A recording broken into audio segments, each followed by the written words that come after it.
Hello students, welcome again to Jai Bhavani science school. तो आज हम बायोलॉजी का जो आप लोगों ने डिमांड की थी 2 लेक्चर्स लेने के लिए, एक है किंगडम प्रोटिस्टा और दूसरा है अल्टरनेशन ऑफ द जनरेशन। ये दोनों आज हम बोर्ड पे पढ़ने वाले हैं। सबसे पहले हम पढ़ेंगे किंगडम प्रोटिस्टा। तो किंगडम प्रोटिस्टा क्या है? किंगडम प्रोटिस्टा में क्या था कि जितने भी मोनेरियंस हैं जो कि प्रोकैरियोटिक है और जितने बाकी के सारे किंगडम्स है वो यूकैरियोटिक है। तो मोनेरियन के साथ ही यूनिसेलुलर और यूकैरियोटिक ऐसा एक ऑर्गेनिज्म मिला जो कि मोनेरियन यानी कि बैक्टीरिया की तरह यूनिसेलुलर तो है मगर यूकैरियोटिक है। ठीक है, वो विथ मेम्ब्रेन देखने को मिला। तो इसलिए इसको एक अलग किंगडम दी गई जिसको हमने कहा है प्रोटिस्टा। तो सबसे पहले तो ये कैसे ऑर्गेनिज्म है? यूनिसेलुलर। ठीक है, सारे प्रोटिस्ट इस किंगडम में आने वाले जितने भी प्रोटिस्ट है वो सारे यूनिसेलुलर है, सिंगल सेल से बने हुए हैं। कोई भी मल्टी सेलुलर प्रोटिस्ट देखने को नहीं मिलता। वैसे ऐसे प्रोटिस्ट है जो कि हम देख सकते हैं कि बहुत सारे प्रोटिस्ट मिला के एक पूरा, जैसे कि एग्जांपल हम देखें तो स्लाइम मोल्ड्स क्या होता है? वो बहुत सारे प्रोटिस्ट मिला के एक पूरा ऑर्गेनिज्म बनाते हैं, पूरा चादर की तरह बिछ जाता है। तो वो हम देख सकते हैं मल्टी सेलुलर जैसा दिखता है मगर वो है नहीं, वो क्या है? यूनिसेलुलर है। ठीक है, तो सबसे पहले हम देखा ये है यूनिसेलुलर ऑर्गेनिज्म। दूसरी हम देख रहे हैं कि ये है यूकैरियोटिक मतलब यूकैरियोटिक कैसे बना हुआ वर्ड है? Eu plus karyon. ठीक है, तो यू मतलब होता है हमेशा विथ, जिसमें कुछ चीज प्रेजेंट है उसमें हम यू लगाते हैं। ठीक है, और कार्योन मतलब होता है मेम्ब्रेन। तो इसको अलग यूकैरियोटिक सेल मतलब क्या होता है कि जिस सेल के अंदर मेम्ब्रेन है वो सारे यूकैरियोटिक सेल। तो हर सेल के अंदर तो मेम्ब्रेन रहेगा मगर यहाँ पे जिस मेम्ब्रेन की बात की गई है वो है न्यूक्लियस के बाउंड करता है वो वाला मेम्ब्रेन। मतलब कोई भी सेल के अंदर एक रहेगा न्यूक्लियस। तो जिस न्यूक्लियस मेम्ब्रेन बाउंड न्यूक्लियस रहेगा मतलब ये न्यूक्लियस के सारे ऑर्गेनेल्स एक मेम्ब्रेन से बाउंड होते हैं। तो वैसे वाले सारे सेल्स को हम कहेंगे यूकैरियोटिक सेल। अगर इसमें से आप मेम्ब्रेन निकाल दो, ये ऑर्गेनिज्म पूरे सेल में इधर उधर घूम रहे हैं, उसको हम कहेंगे प्रोकैरियोटिक सेल। ठीक है, तो ये सबसे पहले हमने देखा कि ये एक यूनिसेलुलर ऑर्गेनिज्म है, उसके साथ ये यूकैरियोटिक है। अब इसमें एक और चीज बताया, पॉइंट दिया है कि no well defined boundaries of the kingdom. इस किंगडम की कोई वेल डिफाइंड बाउंड्री नहीं है, मतलब कोई ये नहीं कह सकता कि ये इसी किंगडम में आएगा, ये प्रोटिस्टा में ही आएगा। कुछ मोनेरियम ऐसे हैं, मतलब कुछ बैक्टीरिया ऐसे हैं जो बिल्कुल प्रोटिस्ट की तरह लक्षणों वाले हैं, उसकी तरह कैरेक्टर्स देखने को मिलते हैं। कुछ फंगाई और आल्गाई ऐसे हैं जिसके प्रोटिस्ट की तरह सेम टू सेम कैरेक्टर्स देखने को मिलते हैं। तो इसकी कोई पर्टिकुलर बाउंड्री नहीं है कि हाँ ये चीजें प्रेजेंट है तो ये पूरा प्रोटिस्ट रहेगा, ऐसा नहीं होगा। मतलब हर साइंटिस्ट, कुछ साइंटिस्ट ने कुछ प्रोटिस्ट, जैसे प्रोटिस्ट रहते हैं ज्यादातर फोटोसिंथेटिक रहते हैं, तो कुछ साइंटिस्ट का मानना है कि ये फोटोसिंथेटिक है तो ये आल्गाई है। तो कुछ कह रहे हैं कि अरे ये तो बैक्टीरियल भी हो सकता है क्योंकि बैक्टीरिया में भी कुछ जैसे कि ब्लू ग्रीन आल्गाई, तो बैक्टीरिया में भी। तो इनकी कोई वेल डिफाइंड बाउंड्रीज नहीं है, मतलब पर्टिकुलरली इसी ये पूरी बाउंड्रीज के अंदर पूरे प्रोटिस्ट ही आएंगे, ऐसे कोई वेल डिफाइंड बाउंड्री नहीं है। मतलब कुछ ऐसे आल्गाई भी है जिसको प्रोटिस्ट में हम ऐड कर सकते हैं, ऐसे कैरेक्टरिस्टिक है। कुछ ऐसे बैक्टीरियल्स भी है या फिर मोनेरियंस भी है जिसको हम प्रोटिस्ट में ऐड कर सकते हैं। तो इसकी कोई वेल डिफाइंड बाउंड्री देखने को नहीं मिलती। तीसरी चीज है इसमें कौन से किस-किस को हम प्रोटिस्टा में इंक्लूड करते हैं। एनसीईआरटी ने हमारे सिलेबस में 5 चीजें दी हुई है। ठीक है, 5 ऑर्गेनिजम्स के टाइप्स जो क्लासेस है वो दिए हैं। उनका सबसे पहला है क्राइसोफाइट्स, दूसरा है डायनोफ्लैजेलेट्स, तीसरा है स्लाइम मोड्स, चौथा है यूग्लेनोइड और लास्ट वाला है प्रोटोजोआ। तो इन सबको हम ब्रीफ में और थोड़ा बहुत डीप में इसको पढ़ेंगे। इसका एक और हम देख लेते हैं कैरेक्टर की रिप्रोडक्शन। इसका रिप्रोडक्शन कैसे होता है? ठीक है, ये रिप्रोड्यूस कैसे करते हैं? तो इसमें दोनों टाइप का रिप्रोडक्शन देखने को मिलता है, एक तो सेक्सुअली और दूसरा असेक्सुअली। कैसे होता है? या तो फ्यूजन होगा, फ्यूजन बताना आपको, मैंने लास्ट लेक्चर में आप लोगों को बताया था। इससे पहले वाले जो बैक्टीरिया वाले जो लेक्चर्स थे उस सब में आपने पढ़ा है कि फ्यूजन क्या होता है और जाइगोट फॉर्मेशन। ठीक है, जाइगोट फॉर्मेशन, तो फ्यूजन भी होता है इसमें और जाइगोट फॉर्मेशन भी देखने को मिलता है। अब हम आगे सबसे पहले शुरू करेंगे क्राइसोफाइट्स, जिसको हम डिटेल में, तो सबसे पहले हम पढ़ेंगे क्राइसोफाइट्स। तो क्राइसोफाइट्स के अंदर हम 2 चीजें और पढ़ने वाले हैं। इसके जो पार्ट है, पहला है डायटम, दूसरा है गोल्डन आल्गाई। ठीक है, तो सबसे पहले देखते हैं कि इसका हैबिटेट क्या है, ये देखने को कहां मिलते हैं। ठीक है, ये वाले प्रोटिस्ट है वो देखने को कहां मिलते हैं। तो तो जो प्रोटिस्टा पूरी किंगडम है ना वो पूरी पानी में समाई हुई है, ठीक है। जैसे इसका हैबिटेट है मरीन, एक तो समुद्र में देखने को मिलता है, दूसरा है फ्रेश वाटर, मतलब नदी नाले तालाब वगैरह में देखने को मिलता है। इसका हैबिटेट बहुत ईजी है याद रखने का, ये कहीं पे भी सोइल में वगैरह में, ड्राई जगह पे या डेजर्ट्स में देखने को नहीं मिलते, जहाँ पे पानी है वहीं पे देखने को मिलते हैं। फिर इसकी मूवमेंट कैसे होती है, मतलब अगर ये प्रोटिस्ट है, इसको एक जगह से दूसरी जगह मूवमेंट करना है तो कैसे करेगा, वो अपने फूड को कैसे कैचअप करेगा, या तो फिर फोटोसिंथेसिस भी करना है तो भी जहाँ पे सनलाइट है वहां तक पहुंचेगा कैसे, तो ये कैसे मूव करते हैं, थ्रू वाटर करंट्स, मतलब पानी के करंट के साथ। जैसे जैसे पानी आगे बढ़ता है ना, जैसे पानी में वो जो पानी जैसे जैसे हिलता है, पानी के बहाव के साथ ही ये आगे बढ़ता है, ठीक है। तो ये पूरा इसका मूवमेंट रहता है वाटर करंट पे डिपेंड रहता है, जिसको हम कहते हैं प्लैंकटन, ठीक है। प्लैंकटन मतलब होता है वाटर करंट, जो समुद्र में मोजे आते हैं ना, उसी तरह से ये उसी की तरह मूव करता है। अब इसका फूड क्या है, सर्वाइव करने के लिए इसका फूड क्या है, खाता क्या है, तो सबसे पहले हम देखते हैं कि most of them are photosynthetic, मतलब ज्यादातर है वो तो फोटोसिंथेटिक है, सनलाइट में से ही अपना फूड बनाते हैं, ठीक है। मगर कुछ ऐसे भी प्रोटिस्ट है जो सनलाइट पे ना डिपेंड रह के उससे छोटे वाले कोई बैक्टीरियाज है या तो फिर कोई वायरस जैसे पार्ट्स है, उस पे फूड चेन में डिपेंड रहता है, उसको खा के अपना खाना बनाते हैं, ठीक है। अब इसमें एक और चीज हमें देखने वाली है कि जो डायटम है, हमने देखा था डायटम और गोल्डन आल्गे दोनों को, उसमें डायटम है उसका शेप, तो ये बहुत ही इंटरेस्टिंग शेप है इसका, और ये कई बार एग्जाम्स वगैरह में पूछा जाता है, और क्यों ऐसा है ये भी पूछा जाता है, तो क्यों, क्योंकि इसको सोप बॉक्स जैसा शेप दिया गया है, इसको डायटम, तो डायटम का शेप है ना सोप बॉक्स की तरह है, जैसे सोप बॉक्स रहेगा हमारा दो पार्ट में, ठीक है, ये ऊपर का हिस्सा, ये नीचे का हिस्सा, तो ये हो गया सोप बॉक्स, साबुदानी, ये एक नीचे की पार्ट और ये ऊपर का पार्ट, इसकी जो सेल वॉल रहती है ना वो इसी तरह से ऊपर नीचे दोनों मिलके एक सोप बॉक्स जैसा एक आकार बनाता है, एक शेप बनाता है, इसीलिए इसको सोप बॉक्स शेप जैसा भी कहा जाता है।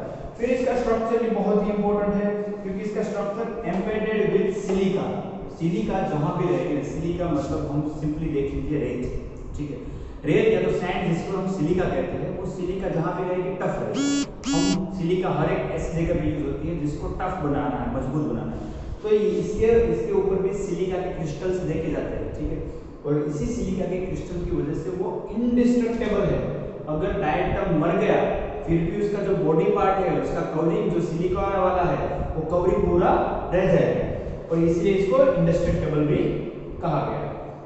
अब इसमें एक और पॉइंट दिया गया है डायटोमेसियस अर्थ, डायटोमेसियस अर्थ मतलब डायटम से बना हुआ अर्थ, या तो डायटम से बना हुई धरती, तो वो क्यों कहा गया है, क्योंकि ये सिलिका इसमें प्रेजेंट है, ये इंडिस्ट्रक्टेबल है, जब भी कोई प्रोटिस्ट मर गया तो वो कहाँ जाएगा, समुद्र के तह में, या तो फिर जहां पे भी वो प्रोटिस्ट था उसके नीचे तक चला जाएगा, ठीक है।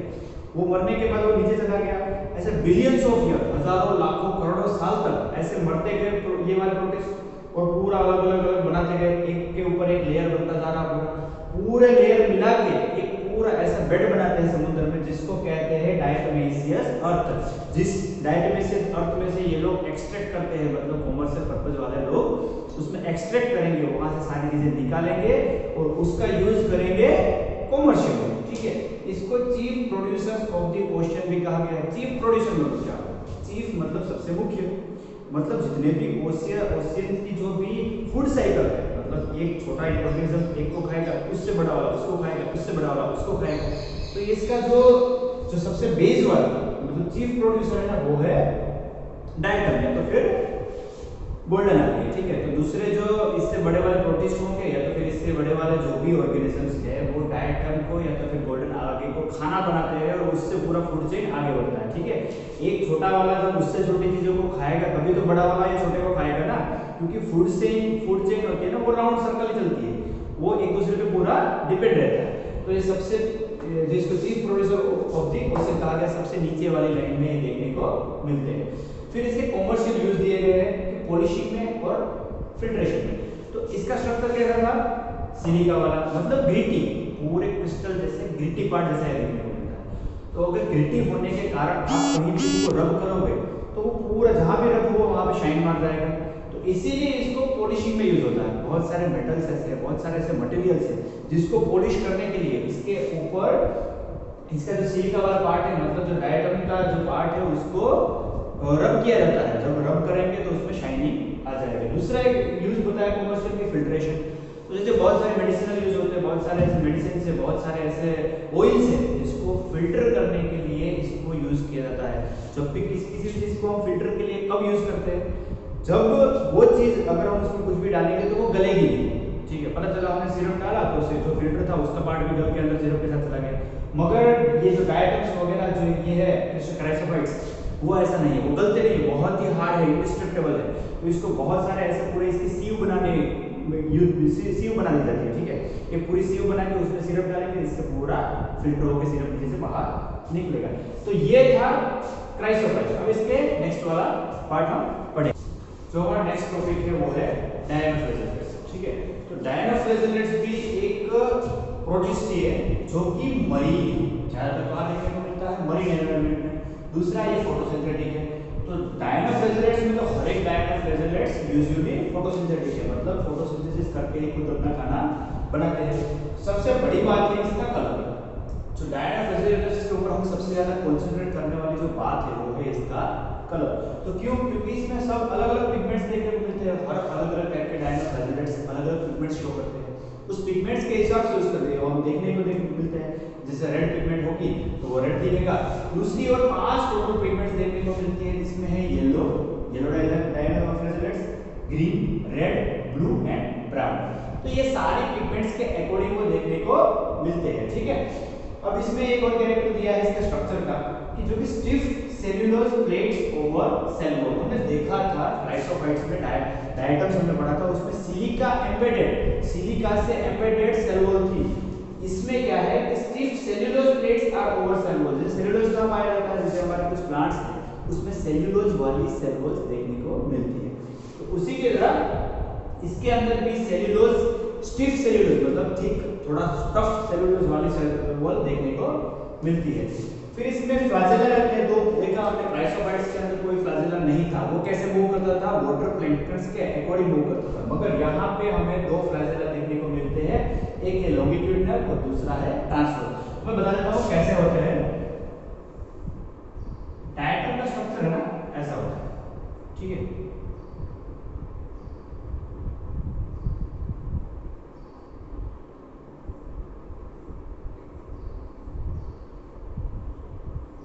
ये ऐसा होता है डायग्राम का स्ट्रक्चर।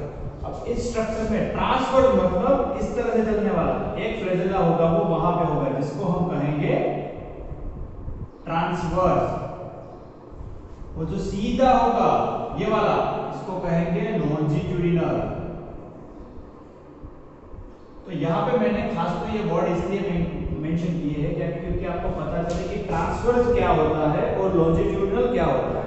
ये प्लेन है, ठीक है, ये कोई स्ट्रक्चर नहीं है ट्रांसवर्स, एक प्लेन है, मतलब इसको लॉन्जिट्यूडिनल प्लेन कहते हैं, इसको ट्रांसवर्स प्लेन। तो जो डायनोफ्लेजेलेट रहेगा उसमें एक फ्लैजेला यहाँ से निकलेगा जिसको हम कहेंगे ट्रांसवर्स फ्लैजेला, और यहाँ से निकलेगा उसको कहेंगे लॉन्जिट्यूडिनल फ्लैजेला। और सबसे इंपॉर्टेंट बात अगर हमें डायनोफ्लेजेलेट्स की पढ़नी है तो वो है रेड सी।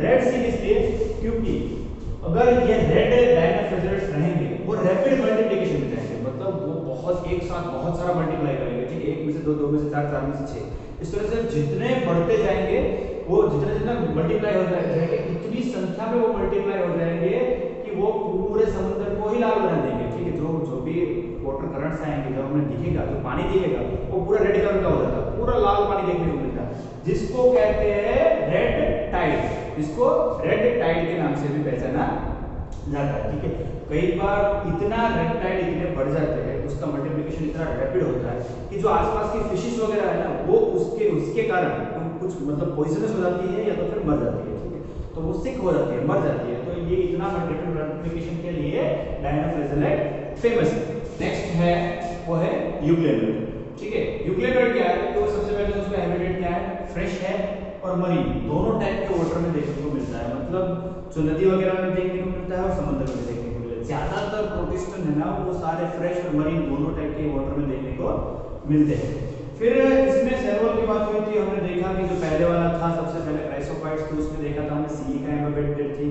फिर दूसरे वाला डायनोफ्लाजेलेट्स देखा जिसमें थिक से प्लेट्स थी उसकी, पर इसमें सेलुलोज की थिक प्लेट थी, इसमें देखिए इसमें आता है प्रोटीन रिच लेयर होती है, ठीक है।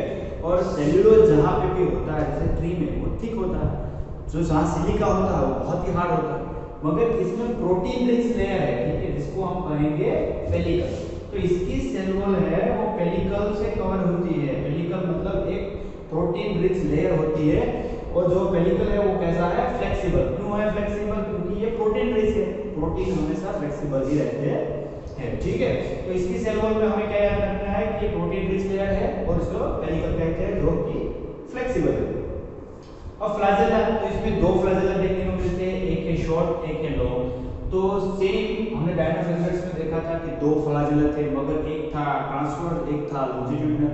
इसमें ये वाला एक शॉर्ट है और ये वाला लॉन्ग है, तो ये दो फ्लैजेला देखने को मिलेंगे। ये हमारे एनसीईआरटी में ऐसे एक डायग्राम आपको देखने को मिलेगा जिसमें एक लॉन्ग और शॉर्ट दोनों टाइप के फ्लैजेला देखने को मिलते हैं, ठीक है। अब ये इसका फूड क्या है, तो फूड में यूजुअली होता है फोटोसिंथेटिक, मतलब अपना खाना खुद बनाता है, ठीक है, फोटोसिंथेटिक ही होते हैं सारे यूकेरियोट्स। फिर नेक्स्ट वाला टॉपिक जो है कलर, तो identical to plant. Identical to plants का मतलब क्या है, क्योंकि इसके अंदर की जो पिगमेंट है वो प्लांट्स के अंदर की जो पिगमेंट्स है क्लोरोफिल्स वगैरह, तो उसी की तरह देखने को मिलती है, इसीलिए ये प्लांट्स की तरह ही देखने को मिलेगी। मैंने कहा था ना प्रोटिस्ट को ना तो हम प्लांट्स में डाल पाते हैं ना तो मोनेरा में डाल पाएंगे, कहाँ डालें, इसी के कारण प्रोटिस्टा किंगडम एक कंफ्यूज्ड किंगडम है, जिसको ना तो मोनेरियम में डाला जा सकता है ना तो कोई और किंगडम में डाला जा सकता है, ठीक है। तो ये यूकेरियोट था, ब्रीफली हम देख लेते हैं कि फ्रेश और मरीन वाटर दोनों में देखने को मिलेंगे। इसका सबसे इंपॉर्टेंट कोई पार्ट है तो वो है पेलिकल। पेलिकल वर्ड से आपको पूछ सकते हैं, एग्जामिनेशन में भी पूछा जाता है कि पेलिकल क्या है, कहाँ देखने को मिलता है, तो फिर इसी की सेल वॉल के ऊपर कुछ पूछ ले कि यूकेरियोट फ्लेक्सिबल क्यों है, ये अगर क्वेश्चन कुछ भी है, क्योंकि उसके अंदर प्रोटीन रिच लेयर है, ठीक है, प्रोटीन रिच रहेगी तभी वो फ्लेक्सिबल रहेगा। फ्लेक्सिबल तो बहुत सारी चीजें हैं, मगर इसको खास मेंशन करना क्यों किया गया है, क्योंकि दूसरे जो दो हम अभी पढ़े हैं, जितने भी हमने प्रोटिस्टा दूसरे दो पढ़े हैं, क्राइसोफाइट्स और डायनोफ्लाजेलेट्स, उस दोनों से ज्यादा फ्लेक्सिबल ये है, और उसी का कारण है क्योंकि इसमें प्रोटीन रिच लेयर है जिसको हम पेलिकल कहते हैं। दो टाइप के फ्लैजेला रहते हैं, फ्लैजेला में बहुत ही इंपॉर्टेंट है, याद रखना है, एक शॉर्ट वाला और एक लॉन्ग वाला, दो टाइप का फ्लैजेला रहता है। बाकी सब चीजें सिंपल है, एक फोटोसिंथेटिक है और आइडेंटिकल टू प्लांट्स। आइडेंटिकल मतलब प्लांट्स की तरह ही दिखने वाला, क्योंकि उसके अंदर प्लांट्स जैसी ही पिगमेंट्स देखने को मिलती है। नेक्स्ट पार्ट है स्लाइम बोर्ड्स। स्लाइम बोर्ड्स क्या है, ये फोर्थ प्रोटिस्ट है जिसको हम पढ़ने वाले हैं। तो सबसे पहले इसका पढ़ते हैं सेप्रोफाइटिक। सेप्रोफाइटिक मतलब क्या होता है, कभी भी सेप्रोफाइटिक मतलब किसी भी चीज को डीके होती जाए, उसको खाता खाता आगे बढ़े। जैसे ये हाथ में अगर ये लगा है तो यहाँ से खाता खाता पूरा आगे बढ़ जाए, जैसे जैसे ये खाना इसका खत्म हो जाए ये पूरा आगे बढ़ता जाए, इसको हम कहते हैं सेप्रोफाइटिक, ठीक है। तो moves along the decaying twigs, मतलब डिकेइंग ट्विग मतलब जैसे ये लकड़ी है, ठीक है, मान लो ये एक पेड़ की लकड़ी है छोटी, अगर स्लाइम बोर्ड्स यहाँ पे आए, इसको यहाँ से खाना शुरू किया, तो जैसे जैसे वो आगे बढ़ेंगे ना, वो पूरा ऐसा इसको खाते जाएंगे और आगे बढ़ते जाएंगे, और पूरा एक नेटवर्क जैसा बनाएंगे, पूरा इसके ऊपर एक कवरिंग जैसा बनाएंगे। तो इसी के लिए इसको सेप्रोफाइटिक कहा गया है, और कहते हैं कि ये moves along the decaying twigs. अब ये प्लाज्मोडियम, इसमें इंपॉर्टेंट वर्ड दिया गया है, आप सबने एनसीईआरटी में देखा होगा, प्लाज्मोडियम बहुत अच्छे तरह से लोगों ने मेंशन किया है और इसका एक्सप्लेनेशन भी दिया है कि they have an aggregation called Plasmodium which spreads to several feet। तो इसमें एग्रीगेशन मतलब जब ऐसे स्लाइम बोर्ड्स, जैसे बहुत सारे ऐसे ये स्लाइम बोर्ड्स मिला के पूरा डिकेइंग पार्ट को खाते खाते पूरा एक स्ट्रक्चर बना लेंगे, और बहुत बहुत लंबे लंबे बहुत सारे फीट तक इसका ये चौड़ा होता है, तो ये पूरा एक स्ट्रक्चर बना देता है। जैसे ये यहाँ बहुत सारे डिकेइंग ट्विग्स पड़ी है, ठीक है, इसको ये खाता खाता पूरा आगे बढ़ रहा है, तो पूरा कवर कर देगा, पूरा इस तरह से पूरा एक स्ट्रक्चर बनाएगा जिसको हम कहेंगे प्लाज्मोडियम, जिसकी वजह से हम उसको देख सकते हैं। तो यूजुअली येलो कलर के पिगमेंट्स वाले देखने को मिलते हैं, तो इसको हम प्लाज्मोडियम कहते हैं, ठीक है। It forms the fruiting bodies. Fruiting body मतलब क्या, इसके अंदर जैसे प्लाज्मोडियम बनाया है तो ये फ्रूटिंग बॉडी बनाएंगे, ठीक है। फ्रूटिंग बॉडी टाइप मतलब एक टाइप का एलिवेशन टाइप का इसका होता है, जो एक अपेंडिक्स जैसा बाहर निकलता है, जिसको हम फ्रूटिंग बॉडी कहेंगे, जिसके अंदर रहते हैं स्पोर्स। अब ये स्पोर्स क्या करेंगे कि spores are dispersed through the air currents, ठीक है। ये स्पोर्स जब ये फ्रूटिंग बॉडी खुलेगी तो एयर करंट हवा के माध्यम से एक जगह से दूसरी जगह पे मूव होगा, और वो स्पोर्स जहां पे पहुंचेगा वहां फिर से एक नया प्लाज्मोडियम बनने को शुरू होगा, ठीक है। ये प्लाज्मोडियम की जो इमेज थी, मैंने जो ये लेक्चर दिया था आपको स्लाइड वाला, उस लेक्चर के अंदर आपको प्लाज्मोडियम की इमेज मैंने बताई थी। और ये जो फ्रूटिंग बॉडीज और स्पोर्स रहते हैं ना, वो इतने टफ रहते हैं, उसका कैरेक्टर्स इतने टफ है कि वो किसी भी एटमॉस्फेयर में, कितना भी खराब एटमॉस्फेयर हो तो उसमें सर्वाइव कर सकते हैं, ठीक है। मतलब बहुत सारे सालों तक यहाँ पे अगर प्लाज्मोडियम पूरा बना हुआ है तो वहाँ अगर फेवरेबल सीजन नहीं है, मतलब सीजन खराब है, ठीक है, या तो बहुत बारिश हो रही है या तो फिर बहुत गर्मी पड़ रही है, तो उसमें वो जो फ्रूटिंग बॉडी बना देगा और वो फ्रूटिंग बॉडी के अंदर स्पोर्स रहेंगे, तो कितने भी अनफेवरेबल सीजन रहेंगे वो बहुत सारे, एक दो नहीं, 100 नहीं, 100 सालों तक वो उधर ही रहेगा। जब भी फेवरेबल सीजन आएगा तब वो बस्ट होगा, स्पोर्स डिस्पर्स होंगे और नया प्लाज्मोडियम बनना शुरू होगा, ठीक है। तो ये एक इसका एक बहुत ही इंपॉर्टेंट रोल है कि ये फ्रूटिंग बॉडी बनाता है, जो कि बहुत सारे सालों तक वो एक ही जगह पे स्टेबल रह सकते हैं, किसी भी कंडीशन में, कैसा भी हो, अगर कोई भी कंडीशन है, कितना भी खराब एटमॉस्फेयर है, तो उसको ये सहन करने की शक्ति रखता है, ठीक है। ये तो ये हुआ है स्लाइम बॉडी। तो क्राइसोफाइट्स, डायनोफ्लेजेलेट्स, न्यूक्लियोइड और स्लाइम बॉडीज के बाद हम नेक्स्ट प्रोटोजोअन्स को पढ़ेंगे, प्रोटोजोअन्स, ठीक है। नेक्स्ट प्रोटिस्ट है प्रोटोजोआ। प्रोटोजोन मतलब इंसान के दुश्मन, ठीक है। प्रोटोजोआ जहां कहीं भी प्रेजेंट होगा पक्का नुकसान ही करेगा, कहीं पे फायदा नहीं करेगा, ठीक है। तो जितने भी प्रोटोजोन है, बहुत सारे ऐसे प्रोटोजोन्स हैं जो कि शरीर में अलग अलग डिसीज करते हैं, अलग अलग रोग पैदा करते हैं। सबसे कॉमन वाले हम जिसको जानते हैं वो है मलेरिया। तो मलेरिया जो प्लाज्मोडियम वाइवाक्स, फाल्सिफोरम प्लाज्मोडियम, ये जो प्लाज्मोडियम प्रोटोजोन है ना, वो पूरा मलेरिया का कारण है, ठीक है। तो अब प्रोटोजोन्स के बारे में पढ़ते हैं। तो सबसे पहले इसका पॉइंट है कि ये हेटेरोट्रॉफ है, मतलब कहीं पे भी प्रोटोजोआ है वो फोटोसिंथेसिस नहीं कर सकता। सारे प्रोटोजोन्स है वो कैसे है, हेटेरोट्रॉफ से, मतलब दूसरे ऑर्गेनिज्म पे खाने के लिए रहते हैं, डिपेंड रहते हैं, ठीक है। तो इसमें दो टाइप के हेटेरोट्रॉफ्स हैं, एक तो है प्रेडेटर, दूसरे है पैरासाइट। प्रेडेटर मतलब क्या होता है, उससे छोटे वाला कोई ऑर्गेनिज्म है उसको खा के अपना खाना बनाता है, और जो पैरासाइट है वो क्या है कि जो दूसरे के बॉडी पे रह के वहां से अपना खाना एक्सट्रैक्ट करता है, ये तो बॉडी के अंदर रह के, जैसे कुछ प्रोटोजोआ है वो हमारे इंटेस्टाइन में रहते हैं, जो कि हमें डायरिया, डिसेंट्री कर देते हैं, ठीक है, दस्त लग जाते हैं, तो वो इसी तरह से वो पैरासाइट देखने को मिलते हैं, और कुछ है वो प्रेडेटर्स की तरह काम करते हैं, ठीक है। इसको प्रिमिटिव रिलेटिव्स ऑफ एनिमल कहा गया है, ठीक है। प्रिमिटिव रिलेटिव मतलब एनिमल जैसे लक्षण दिखने वाले सबसे पहले ऑर्गेनिज्म, ठीक है। तो क्यों एनिमल जैसे लक्षण देखने को मिलते हैं, क्योंकि इसमें सेल्यूलर लेवल ऑफ ऑर्गेनाइजेशन देखने को मिलता है, ठीक है। भले ही ये यूनिसेलुलर होंगे मगर फिर भी इसका जो वर्क है वो एक मल्टीसेलुलर ऑर्गेनिज्म जैसा है, जैसे वो कहां से खाना आता है, फिर वो डाइजेस्ट होता है, फिर उसका एक्सक्रीशन होता है, तो ये सारा प्रोसेस इसमें देखने को मिलता है, इसीलिए इसको सेलुलर लेवल ऑफ ऑर्गेनाइजेशन बोला गया है, ठीक है। इसका रिप्रोडक्शन भी कुछ मल्टीसेलुलर ऑर्गेनिज्म जैसा है। कैसा है रिप्रोडक्शन, फिजन, बडिंग, कंजुगेशन, तो ये सब मल्टीसेलुलर ऑर्गेनिज्म में जैसा रिप्रोडक्शन देखने को मिलता है, उसी टाइप का रिप्रोडक्शन इसमें भी देखने को मिलता है, इसीलिए इसको primitive relatives of the animals भी कहा गया है, ठीक है। अब इसमें मेनली हमें तीन ग्रुप्स पढ़ने हैं प्रोटोजोन्स के, अमीबॉइड, फ्लैजेलेटेड एंड सीलिएटेड, ठीक है। तो इसके नाम से ही हम पहले बहुत सारे जानते हैं, अमीबॉइड मतलब अमीबा वाला सारा ग्रुप है, ठीक है। तो वो कैसे है, तो कहाँ रहते हैं, फ्रेश वाटर या तो सी वाटर में देखने को मिलेंगे। यूजुअली अमीबा किसी भी पानी में देखने को मिलता है, ठीक है। जैसे हम कई बार कई ऐसे डिसीज है, जैसे डिसेंट्री हो गया, एंटामीबा से जो होता है, वो पानी पीने के में जब अमीबा एंटामीबा जब पानी के थ्रू हमारे इंटेस्टाइन में घुसता है तो वहां से डिसेंट्री करता है, तो ये यूजुअली पानी में देखने को मिलता है।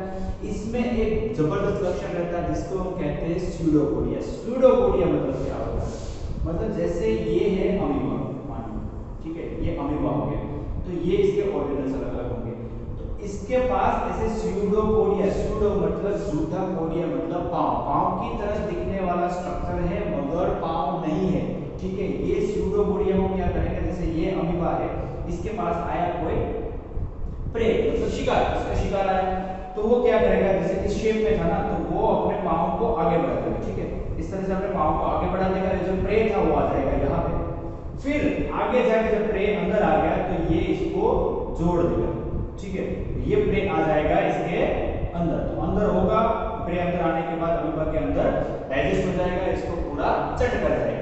तो इसीलिए इसको ऐसे झूठे पाँव जैसे स्ट्रक्चर दिखते हैं जो कि आगे जाके फिर पूरी बॉडी में ही बदल जाते हैं। ये पाँव परमानेंट नहीं है, सूडो है, थोड़ी देर के लिए है, इसलिए जब तक प्रे को पकड़ना है तब तक ही ये है, इसीलिए इसको सूडोपोडिया कहा गया।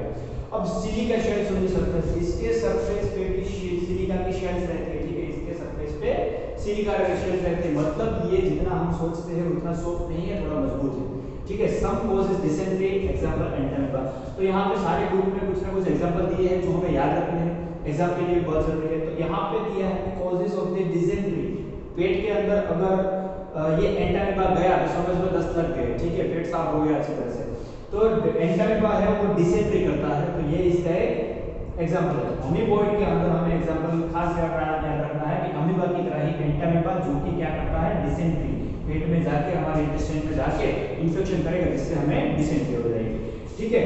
फिर नेक्स्ट ग्रुप आता है फ्लैजेलेटेड प्रोटोजोआ। फ्लैजेलेटेड मतलब क्या है, तो हमने पहले ही पढ़ चुके, हमें पता है फ्लैजेला मतलब क्या होता है। तो फ्लैजेला मतलब जितने भी प्रोटोजोआ के पास फ्लैजेला रहेंगे, मूव करने के लिए ऐसे फ्लैजेलेटेड स्ट्रक्चर रहेंगे, जैसे ये प्रोटोजोन है उसके पास अगर ये फ्लैजेला रहेगा तो इसको कहेंगे फ्लैजेलेटेड प्रोटोजोआ, ठीक है, जिसमें फ्लैजेला प्रेजेंट है वो सारे है प्लस फ्लैजेलेटेड प्रोटोजोआ। उसका एग्जांपल पे आगे हम देखेंगे।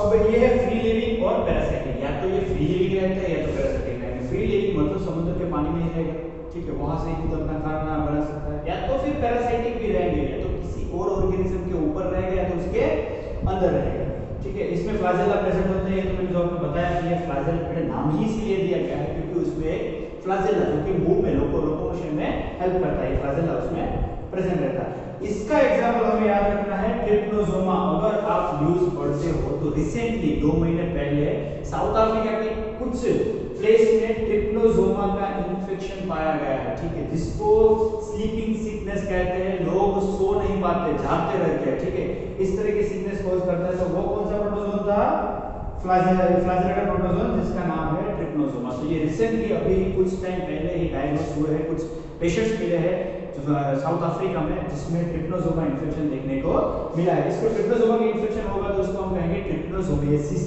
ठीक है।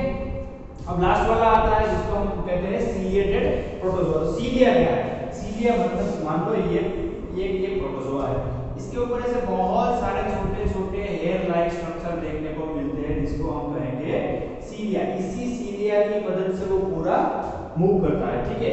ये एक्वेटिक भी होता है जिसमें सीलिया प्रेजेंट होता है और उसी के कारण एक्टिवली मूविंग रहता है, ठीक है।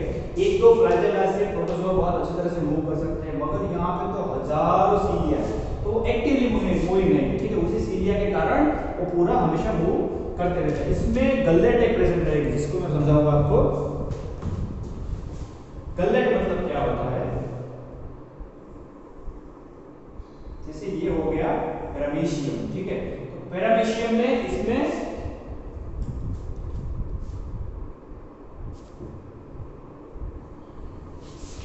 यहाँ पे से ये फूड वेक्यूल हो गया, कॉन्ट्रैक्टाइल वेक्यूल्स हो गए, इसी की तरह इसमें एक कैविटी तो फिर गलेट होती है जहां से फूड प्रे अंदर आता है, ठीक है, अंदर आ जाएगा, ठीक है, कोई भी प्रे है यहाँ से अंदर आ जाएगा। क्यों अंदर आएगा, जैसे ये बहुत सारे इसमें सीलिया प्रेजेंट है, तो ये सीलिया है ना वो पानी की मूवमेंट करेगा, इस पानी की मूवमेंट के कारण जो पानी है वो पूरा इसकी गलेट में आएगा। गलेट कैसी होती है, ठीक है, ये जो गलेट है इसमें पानी पूरा आएगा, उस पानी के साथ जो प्रे है, शिकार है, वो भी इसके अंदर आ जाएगा, इससे ये अपना खाना बनाता है।